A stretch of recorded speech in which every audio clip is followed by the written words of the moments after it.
All right, we are going to be making an everyday tomato sauce. You can use this sauce on just about anything. Your pasta, breakfast, on your eggs, your rice, whatever you want to use it for. It's good for storing in the freezer for whenever you need it. And we're going to go ahead and get started. Over here, I've already got a medium onion, yellow onion diced up finely. I might not even use all that.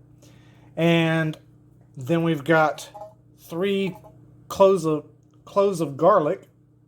Sorry, the onion is starting to make me tear up a little bit. We've got some sugar. You can use red pepper flakes. I didn't have any, so we're going to be using some cayenne. We got some tomato paste, salt and pepper, whole peeled tomatoes, and a little balsamic vinegar. We're going to add a couple of tablespoons of olive oil into the pan. Get that heated up, and then we'll add in our onions. All right, we've got about 2 tablespoons of olive oil in the pot. We've got it set on about medium heat. Let's turn it down just a little bit. And we're going to go ahead and add in the onions. We're going to cook those up for about 5 minutes just to get them softened. And then we'll add in our garlic and start adding in our other ingredients. Now, while you're doing this, make sure you go ahead and keep stirring them. You don't want them to sit. You don't want any of the onion burnt. When we go in to add in our garlic, we're going to just stir those for about, 30, 45 seconds, just until they're fragrant. You do not want burnt garlic either. Okay, it's been about 4 or 5 minutes on the onions. They're smelling fantastic. We're going to go ahead and add in 3 cloves. I added in 4 just because these cloves weren't very large. So let's go ahead and get as much of that in there. I'll scrape the rest out. All right, got the garlic added in there. Now we're going to stir that around for about a minute, 45 seconds to a minute, just until it's fragrant. Then we're going to add in our tomatoes.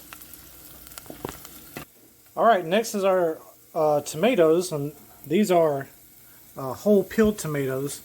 We're just going to go ahead and grab them by hand and start squishing them into the pot. Yes, use your hands. Your hands are great tools. All right, next, now that we've got all of that, the whole can in there is completely empty. Add in the sauce and everything. Now be careful when you're squishing these by hand. Those tomatoes and that juice will squirt everywhere. So make sure you keep it in the pot or it's going to be all over your counter or your stove. Now we're going to add in about 2 tablespoons of the tomato paste, 2 tablespoons of the balsamic vinegar. This is going to help with the acidity. Also, the sugar is going to help with that as well. And then we're going to add in about half a teaspoon of cayenne. And what else we got going on here? I think that's it, other than the salt and pepper. Also, we're going to add in about a tablespoon of oregano, a tablespoon of the sugar. That's going to help with the acidity from the tomatoes. The balsamic vinegar, about 2 tablespoons, 2 tablespoons of tomato paste, and about half a teaspoon of cayenne. Then salt and pepper to taste. All right, we got all the ingredients mixed. Look at the consistency here. Nice and chunky. It's going to be so good. All right, now we're going to add some salt and pepper. I have yet to do that. And then once this comes to a boil, we're going to turn it down and let it simmer for about 30 minutes. So let's get some salt and pepper in there. All right, it's starting to come to a nice boil. We're going to go ahead and turn this down. And then cover it and let it simmer for about 30 minutes. Got just a couple more minutes left on this. It's been simmering for almost 30 minutes. Oh yeah. Let's stir this up some.